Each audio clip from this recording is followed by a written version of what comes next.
Eto na mga boss, kakapasok lang na balita. Grabe si Cayetano, tanggal na. Iginante ng 2 tulpo si PBBM. Inutusan ng NBI. Huli pinatakas si Bato. Base sa impormasyong nakalap natin sa social media, mismong si Senator Rapi Tulfo nang nagsalita na naniniwala siyang hindi inatake ang Senado ng NBI. Walang nangyaring attack, hindi totoong sinasabi ni Senate President Alan Peter Cayetano. Kaya kung meron man daw dapat sa kanilang dalawa ang matanggal, yun ay hindi dapat si NBI Director Melvin Matibag, kundi dapat ang unang suspindihin ay si Senate President Alan Peter Cayetano. Gusto din kasi ni Senator Erwin Tulfo si SP Cayetanong magpaliwanag kung palabas lang daw ba to lahat, totoo bang pag-ataking naganap o gumawa lang sila ng palabas para makalabas ng Senado si Senator Bato. Kaya ito, sabay-sabay natin panoorin kung paano si Senador Alan Peter Cayetano grabe tanggal na. Iginate ni Senador Rapi at Senator Erwin si President Bongbong Marcos. Inutusan ng direktor ng NBI. Huli pinatakas si Senator Bato. Tara, panoorin natin to. Una-una po, hindi naman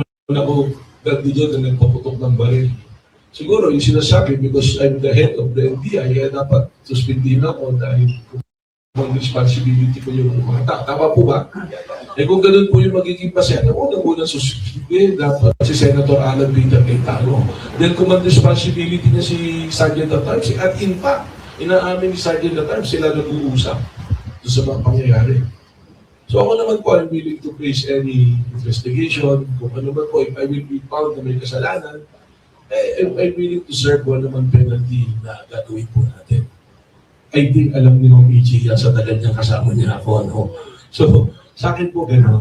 And yun naman, ako pag tinatanong lang, doon lang din po tayo nagpapaliwanag eh. Dahil gusto ko lang po mag-respond sa tanong ninyo. And as much as possible sa totoo, ayoko na po sanang mag-interview. I've declined a lot already. Because I would like to give, I would like to give it to the committee that was,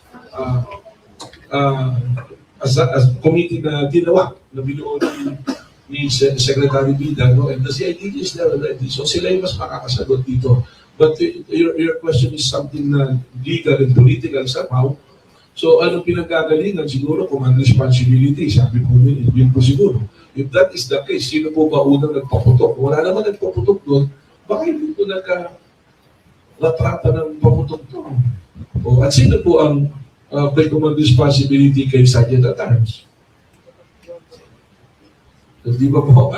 Who is the head of the Senate right now? Nangyari yun, ano po? So, along that line, ano po? Siguro, ano po? I hope na sasagot ko po ito. Questions from our colleagues, please.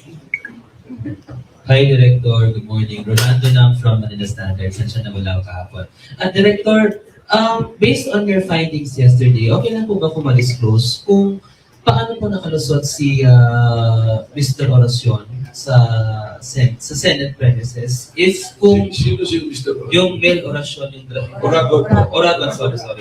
Ang pangalan niya talaga na Mir Masaya. Yung Oragon, nickname niya, ano po. I've seen the video. He was arrested in the premises of GSIS.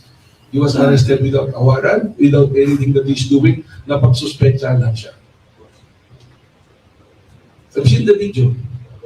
I've seen the CCTV footages. So within the boundary ba ng GSIS? Within the GSIS premises, sa tapat ng canteen sa second floor ng GSIS. Now, do you see any malice na ginawa ng majority senators? Kasi sunod-sunod yung bintang sa'yo. But mahirap yung malis eh, kasi suspensya yan eh. I don't want to base my action on malice or assumptions or emotions. Kailangan sa facts tayo nagbabase at saka sa batas eh. Kasi yan na nga yung nangyari eh. Pagpakinggan nyo, balikan nyo lahat ng interview ni Sergeant at Arms. Yung pagkilos niya, all based on assumptions. Sa paghihinala. In street term, sa pagkapranin, lulusubin na kami. Nagbabarena na.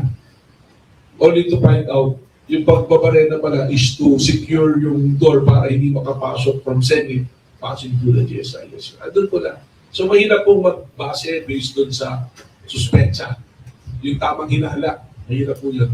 So, ang NBI, we base our action on facts, on the events na nangyari talaga, by procedure and by law. Good morning, Director. of Billionaire, still on the Senate incident, sir. There were reports, sir, claiming na meron daw talagang plano na gawing escape route yung GSIS, yung entry and exit points na pumapagitan sa Senate. Can you confirm, sir, na may ganun talaga kaya po kayo I nandun? cannot confirm na gagawin nila yun, but the Senate is a good escape route for that purpose. No? Kasi yung GSIS, Senate to GSIS is a good entry point. Kasi 7 yung entry point from Senate building to GSIS. Plus the gate. So 8. So, past that possibility, but am I saying that they're gonna do it? It is a possibility, factually. If you look at the layout of the building, pwede talaga. So wala pong information na merong pag-dry run pa kung paano nila gagawin. Ano ba? Whether events, pero I cannot confirm that. I will defer to the investigating authority right now. Kasi tourist na yan eh. So, kailangan yan back up by makapakal findings.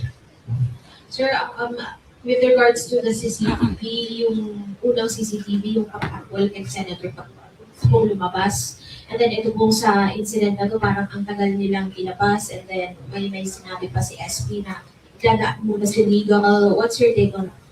Well, sila yun. They're the one taking charge on that. Kaya, ama naman yun. Yung hinabol si Senator Bato, actually, kulang pa nga yung video. That's why we have requested a copy of a CCTV. No? So, ano nangyari talaga kasi nung Monday, ang sabi niya sa akin, you do your investigation, with the investigation factual, di ba? Baka may nakarinig sa inyo, yung pinangako ko raw na spot report, dito dumating. Wala rin dumating sa amin eh. So, kung hindi ako nagbigay at hindi siya nagbigay, parang kaming guilty, di ba? So, hindi naman pwede na senador kami, kayo magbigay. But that is a gentleman's agreement eh. Lalaking usapan yun eh. Pati yung pagkiragay ko ito, usapang lalaki yun. Hindi. Usapang lalaki yun. Diba? Wala kang record yun. Kasi totoo yun, ako lang mag-isa ron. I was in front of ilang senators yun. Almost the member of the majority. Director, can you narrate to us verbatim, ano ba yung gentleman's agreement na yun? Well, unang-una, kaya dumanda yun. Kaya nag-withdraw yung arresting team ng NBI. At sabi nga namin, is since you have a resolution putting Senator Bato into protective custody, sige, okay. O sila naman, hindi, pag kailangan nyo yan, hindi naman tatakas yan. May ganun masalita eh. Kami magbibigay, kami magsusuko na, basta nandiyan na yung liga. So kaya naman di na nag-follow yung Agenda Tuesday kasi there's already a Supreme Court decision. Eh. You know, when there's a Supreme Court already in play, from the legal perspective, ang mga lawyers, medyo, teka, tayo natin kung ano sasabihin ng Supreme Court. Diba? Alam naman natin, ang mga taga-paura, sila yung final arbiter ko, yung mga pagtatalo. So, yun yung nangyari. So, I don't want to comment further to si Andrea, ang daming tinatanong masyado. Napipilitan tuloy tayo magpakwento. Hi, Sir Gio from TV5. Promise. Nasabi po ninyo. You have a promise sa Senate na, di ba, mag-withdraw muna kayo. And again, yung promise naman ng Senate sa inyo is hindi makaka-alis. Hindi makaka-alis. Pag kailangan yan, kami magbibigay. Basta pakita lang na meron na talaga. Yung mga ganito. Senator Alan pinakita, no? In front of Senator Lawrence, Senator Pia, Senator Ivy, Senator Mark Villa was there, and Senator Marcoleta was there also. Dumating si Senator Bo at saka si Senator Jinggoy later on. So, dali nangyari dyan. I mean, ano naman yan eh. I think si Senator Alan Peter Cayetano at the end of the day, actually, most of the time of the day, he will pray. So, sabi nga, ano ba yung kanta, God is watching us eh. So, that is between you and your God kung ano yung nangyari talaga. So eventually that promise was certainly broken nung nakaalis na siya. Pero sir, there was this interview pala with Attorney Torion where he specified that Senator Bato de la Rosa did not escape, hindi siya tumakas. He just simply made himself unavailable. Your comment.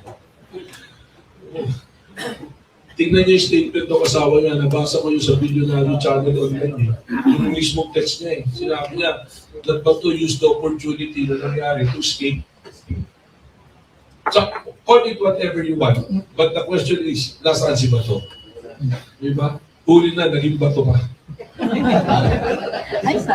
Director, last question from my end. Can you help us na lang po siguro visualize? Going back doon sa second floor, kasi sabi ni Ska, lumabas siya sa may exit door from Senate.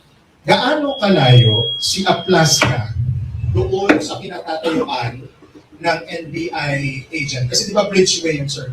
Can you help us visualize that? Hindi ko man yung exact na sukat, but definitely, the NBI agent were positioned doon sa GSIS. The CCTV literally, not in the Senate floors. Hindi talaga. And there was no movement. May dalawang mono block chair pang araw because seated yung agent dun sa mono block. Yeah, it's a park exit. It's only from the Senate side. Hindi ka makakapasok kung ano. Tsaka if it's an assault, sabi naman mismo ni General Aplaska, I see 2 or 3 personnel doon. Tama naman yung accounting ng 2 or 3. Kasi may isang blue guard and again, akala ko na isa tas may dalawa palang kabati. Si Dabo yung agent na nandoon. Pero ilan lahat agent sa second floor? Ilang lahat? Second guard, dalawa, isang agent lang, may isang volunteer, then the blue guard of GSIS. So, dalawa lang talaga. No, actually, tatlo technically kasi coordinated doon.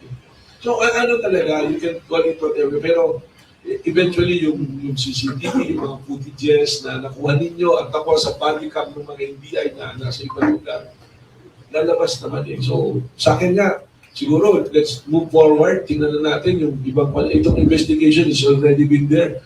Alam na natin lahat halos yung nangyari. Tayo natin kung anong ilalabas talaga ng mga investigador natin. And I'm very thankful to CITG because they were able to share to us. And nagkaroon ako ng better understanding. There are some na mga nasabi ko na parang hindi ito, pero tumupa. Pero pag tinignan mo na natatagpila, kaya nga sabi ko sa inyo, pieces yung nakikita natin, pira-pirasyo eh. So let's allow CITG, the DOJ, the Ombudsman to put the pieces together and come out with a resolution and a conclusion na mas ma-appreciate natin. Sir, Grant Layo from Bombo Radio. Sir, since si Senator Bato ay naka-escape sa Senado, would like just to reconfirm kung inutuntun po natin yung whereabouts ng nagulong Senator. Well, that's the job of the law enforcement and NBI being the law enforcement. Talagang may monitoring kami at hahanapin natin. It is there is a valid warrant of arrest. He is now considered fugitive from justice. So trabaho namin, just like any other personalities na mayroong mga mag-jump to the arrest o yung warrant of arrest, we have to monitor. Sir, since we are monitoring, sir, once na matagpuan po natin or makaharap ng mga NBI agency, Senator Bato, we will serve the warrant of po, sir, or arrest him, or hihintay pa ba natin yung sagot ng Supreme Court sa mga petition? Well, there's a committee, there's an interagency, there's a directive. That question, I don't have to answer. I cannot answer, I'm sorry, because that's part of our internal procedure right now. What I can assure you, there is a valid warrant, there is already orders, but in the meantime, we are monitoring. Hi, Director Oscar Oida, GMA7. Sir, yung nabanggit niyo, no, yung may valid warrant and nga, tinutulis ng batas si Bato, yung pag-amin ni Senator Robin na sakay niya si Senator Bato, as far as LGA is concerned, may panalagutan ba siya? The Department of Justice will review it. They're also the one in charge of it, but also, we are also making our own review and we will make the recommendation in proper time. Sir, ginawin ko lang nabanggit niyo na legal basis ang NBI for being in the GSI building. Ano po yung request na yun, sir? It's a letter of request. Lumabas na yun. Marami na nakakita noon that there was a request from GM ng GSIS for us to help them secure the premises and the personnel of GSIS because since Monday, ang dami lang mas masok na tao. Alam naman natin, GSIS, medyo marami na kailangan protektahan dyan na properties din nila. The paintings na napakamamahal dyan, di ba? So we have to assist them. Meron naman silang sariling security group but they just want the help of NBI to do so. As maki-update lang ko, sir, dun sa status nung 9 NBI agents daw na nangbubog sa mga staff ng That is actually, we have our own findings already. That is their allegation na nainalambog po. But I've seen the video also. I'd rather not tell the story kung paano, but if they feel na kailangan managot yung mga agents, papapanagot nila. Ako din mismo, we will have recommendations from our fact-finding committee. So, nagagin sa kanila. I-establish a fact-finding committee on May 14. So, whatever recommendation, if they have to be punished, kung sino man, yung sa NBI na nandun doon, May 11 o May 13, na hindi nakasunod doon sa establish namin na protocol, they have to answer. Kailangan meron na pananagutan sila. Good morning, Director. This is Tina of FABC. Like yung kung beforehand it happened, the shooting incident, handun po si Trillanes at may hawak po siyang alaswaran. At nagkaroon din po na, before yung incident ng putukan, meron po incident ng habulan. Sakali, ano po yung reason why nyo hinahabol si Bato po, si Senator Bato? And if nahabol po at naabutan po ng agent, ano po yung plan po regarding that? Well, hinahabol namin siya kasi una ko lang tumatakbo siya, di ba? Kung hindi siya tumakbo, hindi natin hinahabol yun. Pero hindi. Yung una-una kasi, yung agent, gusto nga i-inform siya that there is a warrant of arrest. So that's the first time. So kung na-inform sa kanya, tawagin niya yung abogado niya, kung questionin niya, magtalo. So we don't know. Depende kung ano yung magiging reaction niya na mabasa niya yung warrant, mapakita sa kanya, i-contest niya yung warrant, magkakaroon pa patalo, so darating ang abogado niya. So we cannot say kung ano yung susunod na gagawin. Kung nakuha siya na gano'n, dahil naputol na yung process eh. Tinakin niya yung babaeng agent namin, tapos ang nakita na natin yung habulan. So doon na tayo nahinto. So sabi nga na siya, sir, hindi na rin niya natuloy dahil nagkaroon nga ng gentleman's agreement na we withdraw. At tapos eventually, nagkaroon ng Supreme Court. So, iba yung chain of event. If ever we have plan or anything, kung hindi naputol doon natin makikita kung ano sana yung nangyari. Kasi, ang expectation namin sa kanya, being member of the law enforcement before, alam namin, ang iniisip namin, he will be responsible. Sige, tingnan ko yung warrant. Teka muna, tatawagan mo yung abogado ko. Di ba? Maganda tayo dito. So, hindi natin second guess what is the next step. And meron kami mga plans, but I rather not say it. Why? Because meron pang mga warrant na to our knowledge, yung pwede pang mga lumabas. Okay? Thank you.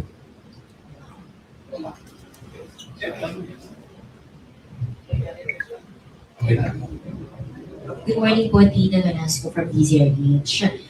Follow-up lang din po sa question ni Mr. Oscar kanina regarding po dun sa request ng GSIS sa NBI para na i-secure yung entrance or yung nag-uugnay na sa Senado at sa GSIS building.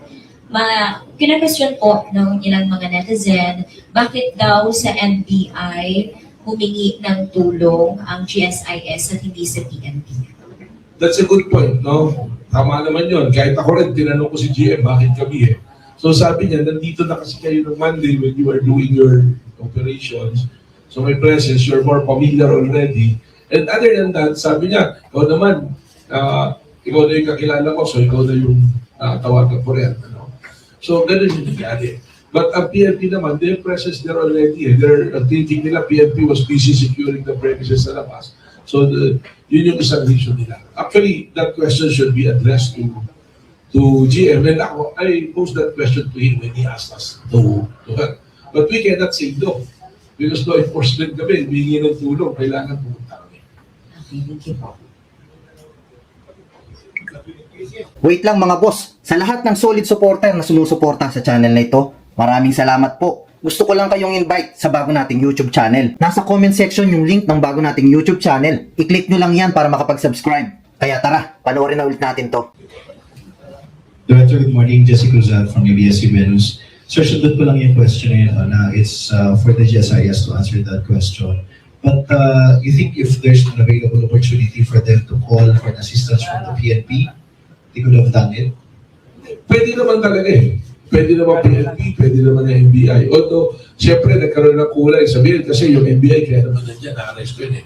But, truth of the matter, siyempre, ang totoo din niya na sitwasyon, kung ano yung nangyayari dyan, gusto rin namin na monitor So, doon tinanong kami na nandiyan dyan, it's an opportunity for us to monitor the situation without entering the premises of the Senate. So we will be true to our promise na hindi kami papasok na. At hindi naman talaga papasok. Yes, sir. We want to clear it once and for all kasi parang mukha ko, di ba, nag-face to live si Senator Bato saying that there were agents outside. I think CIDG na-mention niya who wanted to arrest him that day. Linawin lang ho natin, nandun ng NBI to give merely assistance or security sa GSIS and not to serve the warrant. No, very clear yun. Kung marinig niyo yung mga video, I don't think if it's ABC5 yata yung nakakover na. Ang sinasabi ng mga agent, do not engage, do not engage. Kaya kami yung mga tumating nga doon ng mga NBI agent na babae, mga naka-stiletto pa eh. Parang pupunta sa party, walang assault, walang service. And yung records will bear us. Again, doon yan sa committee kasi meron kaming checklist nung gagawin nila pagka kung sakaling nangyari na gano'n. Kaya alam nila kaya sila nag-retreat Kaya nag-retreat yung NBI. Hindi pinurso na lang. Okay. Sir, sunod ko lang dun sa NBI volunteer driver. I think that was yesterday. The driver tested positive sa ballistic exam. Sir, is it possible? You were saying wala siyang dalang baril. Tama po ba yun? Pero nag-test, yung result is positive. Yes. Help us understand this. Actually, in the chain of custody, doon sa ballistic na order na yan, in the chain of custody, dapat nakukuha mo yung baril, tapos ipaparative mo siya. So, doon mo makikita. That is the possibility na nagpaputok ng baril. Yun yung initial kagad na isipin. But, pwede ka rin nakakuha ng nitrate, ng gunpowders, in other means. Halimbawa, yung humawak sa'yo, merong gunpowder sa kamay, nalipat sa'yo, sa katawan mo. But ang ito ngayon, nakita ko, when he was arrested from GSIS, dinala siya sa Senate grounds, sa second floor, itinapa siya kung saan mismo nagpaputok ng baril yung mga usaa. At doon may video eh. So makikita, maraming gunpowder doon sigurado. So that is a possibility. I'm not saying na doon, pero that is a possibility, which is reasonable. A reasonable man will be doon nga. Dahil wala siyang hawak na baril eh. Nakuha ng video doon sa fifth floor. Na nandoon siya doon nagpuputukan at wala siyang hawak na baril. So it's a possibility na nakuha niya yung gunpowder doon mismo sa area. It's a big possibility. Or the police officers or the usaan at handled him. Remember, nagpaputok yung mga usaan. Hinawakan siya. Last na lang, sir, from my end. Tumulong po ba ang NBI for the posting of bail itong volunteer driver dito, sir? He has a handler, may agent siya, si Atty. Ricky Espino. He was the one who handled it. So I have to ask kung tinulungan niya. Thank you, Director. Maybe no, ano ba specifically ang job description niya? He's a volunteer, force multiplier siya. Actually, siya pa yung nagluto doon ng lunch sila, Andrea, anong araw na yun. Kasi, alon kasi ang NBI agent na meron kang kabali, na-handle mo yun. Force multipliers, kasi alam niyo po ba kung ilan lang ang NBI sa buong Pilipinas, pang employees? Less than 2,000 po. Ang ahente po namin, less than 400. At we serve buong Pilipinas po. Mapatulong nga po kami sa Senado na sana yung budget namin na madagdagan po para makapag-recruit po kami ng mas maraming mga ahente. Wala pong sweldo yun. Yung agent niya nag-handle noon, allowance siya, ganyan, ganun po na. Alam niyo may mga tao kasi gusto ng action eh. Yung parang gusto nila, sama sila. Totoo yun ha. Yung iba nga, magiging ng tsapa, gusto nila manghuli. But of course, we don't give yung badge indiscriminately, no? Kailangan pag-aralan. Okay na? Good morning, Director. May katanungan regarding kay Padilla. Regarding yung lumang kaso, pwede by presidential pardon, pwede ba ibalik yung siya? Hindi ko po kaya sagutin yan, ha? You're asking me sa lawyer. So, you first have to look kung ano yung conditions ng pardon. There is absolute, there are conditional, so we have to check it. Okay. Your last na, update lang on the case we followed, no, yung kay Franco Mabanta. We've heard that the prosecutors has already submitted information, filed na daw po sa court, and ano po yung latest Galing developments? mo talaga parang nakita mo.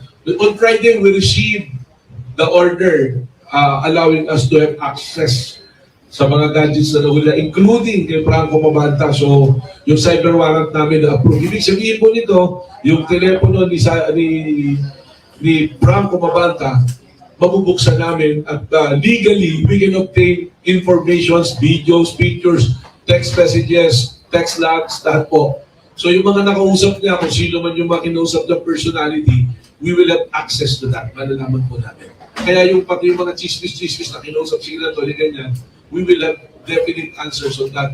Doon po sa makikita namin mga communications and call logs and the videos and pictures sa telepono mismo ni Franco Mabanta at mga kasama niya. Okay, so sir, are you expecting all congressmen to surface on the Franco Mabanta case? Kasi last week, 2 weeks ago, Si Marvin, video. Eto bang mas marami? Well, we're just there sa opisina namin. Kung may gusto ko mag-file, we're welcome. Sabi ko nga, makikita naman namin kung sino yung nakausap. Senators, congressmen, mayors, governors, personalities, sino man. Well, I don't know kung nag-usap sila. No? So basta, lahat ng nakikausap na doon, makikita namin.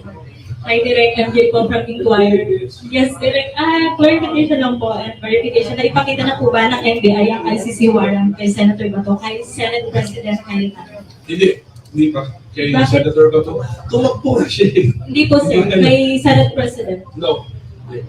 But, alam mo, tingnan nyo lang yung ICC website, nandoon Nag-press conference na nga yung ICC, sinabi nila there's a warrant. Tingin ko naman doon malinaw na yun But for the handover po nung mismo kay Senate President Cayetano, sir, wala pa po. And He's not the one who's under arrest So, I don't think dapat ibigay sa kanya yung warrant. And when it comes naman po dun sa sinabi niyo kay Sen Robert, meron bang action ang NBI for that after po ng statement niya? Sinabi ko po kanina, under investigation. We have to process it. We have to, sabi again, I will say, kung ano naman ilos namin, based on facts, based on law, based on process. Hindi po based on emotion, hindi based on tamang kinala, may process po tayo. Sabi ko, isa lang. Mag-text pa sa akin ito mamaya, may public ko mamaya. Wala kayo sa akin. Sure ako dyan. Wala po nung, sorry, Direk. Di ba sinabi niyo po kanina na napagbintangan lang din si Mr. Oragon, na unang pinangalan ng suspect doon sa Senate shootout. At tingin niyo po ba meron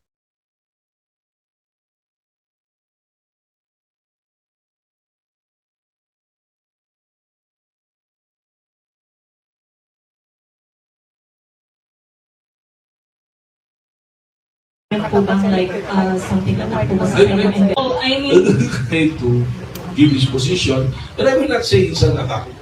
Baka yun yung nakikita nila. Baka they see it that way. Sa way nila, ganun yung paningin nila, na yung ginagawa ng NBI is ina-atake sila. But let me assure everyone of you, hindi ko atake yan. We are there to promote our mandate, to promote law and order. Wala po kaming direction na gano'n. Kasi hindi pa po sana yung nangyari, it's unfortunate, may nasaktan na usaang. But if you, ano nga dati na, tingnan natin yung boyfriend ka, so bakit nangyari yun, ano po? Isang takeaway dito is, the usaa is a security personnel. They are not law enforcement. NBI is law enforcement. Parang hindi naman tama na yung law enforcement, siya yung warning shot mo. Doon naman sa May 11 na nangyari, hindi naman yata tama. I-detain mo yung law enforcement who's trying to enforce sa warning. So, dapat yun yung tingnan natin lahat. And again, I'm telling you, kung meron sa any one of the NBI agent na nag-abuso o may maling ginawa, rest assured they will be penalized. But, let it be also an assurance na kung tama naman yung ginagawa ng mga NBI agents, I will never leave them. Hindi ko sila iwanan hanggang hindi natatapos yung gagaling. Okay, Attorney. Beforehand po ba, alam na natin na may warrant of arrest ang si Senator Bato, but kami nakapalibot na mga PNP personnel. May coordination po tayo sa PNP regarding ito sa warrant of arrest niya. Hindi kami ang nakipag-coordinate sa PNP. Our coordination is with the PCTC and with the department. But how will you react nung sinabi ni DILG Secretary na we are here to protect Senator Bato? Well, that is the job of the PNP to protect every individual. Just like he verbalized that he is zeroing on the Senator Bato. No? So, I don't think I'm the right person to answer that. Pero I'm sure that Secretary John Vic Rimulya have his own basis to say those things. Ano? At tama naman din yun. Because it's the job of the PNP to protect everyone. Or super last po or look. Oh, last na lang na ako kayo ngayon. Director, do you think na communication is the problem on this kaya medyo nag-clash? I agree. Hindi nakapag-usap. Pero ang sasabihin ko lang, yung sinasabi ni General Plasca, dapat umagang ko siya kasi may operation pala. But the problem is, sabi ko, bakit siya matawagan? Wala naman kami operation talaga sa Senado. But if you will check, kausap ko yung GSIS because doon kami nag-deploy eh. So dapat yata, it's General Plasca who called, at least that's the set of security of GSIS. Or kung talagang may tamang hinala ka na, yung sinasabi ko, papasukin yung bike ko, parang grupo ni Atty. Matibag to papasok ka. Tawagan ko si Atty. Matibag. Atty. Matibag, papasukin niyo ba kami? Hindi po. Andiyan lang po kami sa GSIS because we were requested. So hindi talaga nakapag-usap. Talaga po nangyari assumption talaga. So, sa tamang hinala, that's why I will not act based on assumptions eh. Di ba? Tapos nagpaputok na kagad. Di ba? Okay, thank you na po. Okay na po. Okay na, salamat sa inyo. Last na. Kung i-rewind natin lahat, would you have done things differently? Nire-regret mo ba na pumasok ka sa gentleman's agreement?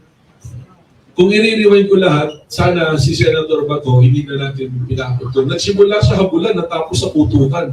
Sa takasan pala, hindi sa putukan. So hindi, alam mo, mahirap yung sinasabi mo, Ma'am Ichi, kasi wala namang second take eh. Isang take lang to eh. Given a chance, dapat siguro si Senator Bato talaga is the one center of all of these things eh. Diba? So dapat siguro makipag-usap siya. Kung nabasa naman sa kanya yung warrant at may question siya, and meron dumating na abogado, Senate Drum siya, yung mga senators came in, I'm sure, yung tinatanong ni Ma'am kanina, although we have a process to follow, palagay ko, magkakaroon ng mas mahabang pag-uusap. Eh. Siguro kung marinuwain lang, siguro yung question kanina ni Sir from 1025, na dapat nag-usap. Yung gentleman's agreement, ang hirap doon kasi nung ginawa ko yun, that is, naniniwala ako na all of us will agree on that and respect it. So, I don't think may mali doon sa pangyayari niya. Hindi nila lang to sa Tapos na talaga yan, ma'am. Are you under attack, ma'am? Good morning po, sir. May dinagpons po ng Bulgar. Sir, kasi po, para po kay Senator Robin Padilla po, ayaw po tumakas si Senator Bato dahil ayaw niya magpakidnap. Reaction. Well, that is really the argument. Ano? So, parang mahirap yata yun. Wala namang kidnapping na may warrant of arrest. Ano? So, I don't know. Maybe magaling po yung mga lawyers na ni Senator Robin. Kakilala ko po maybe magtanong po na yung sa abogado nila ko. That is the right thing to say. Because if there's a warrant of arrest, para tinuturuan natin ngayon yung mga tao, no? Pag may warrant of arrest kayo, ang argumento nyo, huwag kayo pumayag na mag-arrest kasi kikit na po kayo. Ano yan eh, mahabang proseso because of the case already to Supreme Court. That's why kami na ako, the executive, yung Supreme Court, tinitingnan po namin. Maganda po yung linya ni Senator Robin Padilla na yan. Okay na po, ito na po. Okay, maraming salamat po. Ito, although marami na siya sinabi, we still have to hear some parting words from you. Well, maraming salamat. Ang message ko lang, salamat sa inyo. Salamat doon sa mga bigla na kasama namin nung pumasok sa GSIS. Kasi ang laking tulong, at least, ito yung totoo nangyari. Kasi kawawa naman po yung mga ahente namin na just doing their job. Na naipit sila doon sa position na yun. Ano po. So sa inyo po lahat, salamat. Mamichi, salamat po sa invitation ninyo. Sana po, huwag nyo na po ulit imbitahan.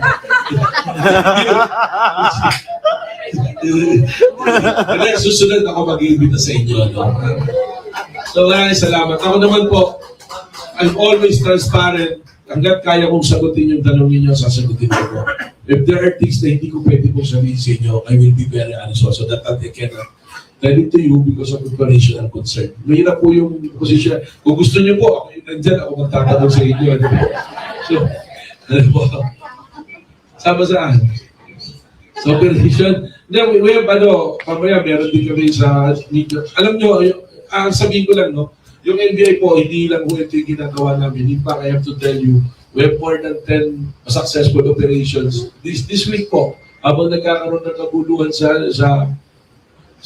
Senado, we have arrested na lahat po, human trafficking, financial scam, sama-sama na po yan. We have served a warrant. There is a guy who is wanted for 16 years for non-billable offense of multiple rape. Nahuli po namin. Then yung pupunta ko po ngayon is yung ano po nahuli na sinara namin na malaking steel company because of ginagawa po nila na para yung steel company, may marami pong angulo yun. That's why we're having a joint press conference with PAO, DND, PNRI, na ano-ano na po yun. So we've been doing our job sa inyo pong lahat. Thank you for covering us. Kayo po yung patas na nagko-cover po sa amin. Yung pong mga noise na naririnig ko, I don't listen to it anymore. But I'm willing to be criticized. I'm always ready to answer kung may mali po akong ginawa. And again, I have to say lang that I have to be fair to the men and women of NBI na dinatnan ko rin. Kasi parang nung dumating ako, hindi ko alam, nagkagulo yata eh. So, but rest assured that I will protect them kung tama yung ginagawa nila. Pero kung mali yung ginagawa nila, I will not hesitate to punish anyone na mali po yung gagawin. So, ganun lang po yung paniniwala ko dyan po. It so happened, siguro I came from a group na ngayon, sila yung tinatamaan na doing my job. So, kaya siguro tayo nandito na natin yung sitwasyon. Ngayon, ikaw bilang Pilipino, ano ang masasabi mo at reaksyon sa balitang ito? Mag-iwan ka ng komento mo sa ibaba at ating pong babasahin isa-isa.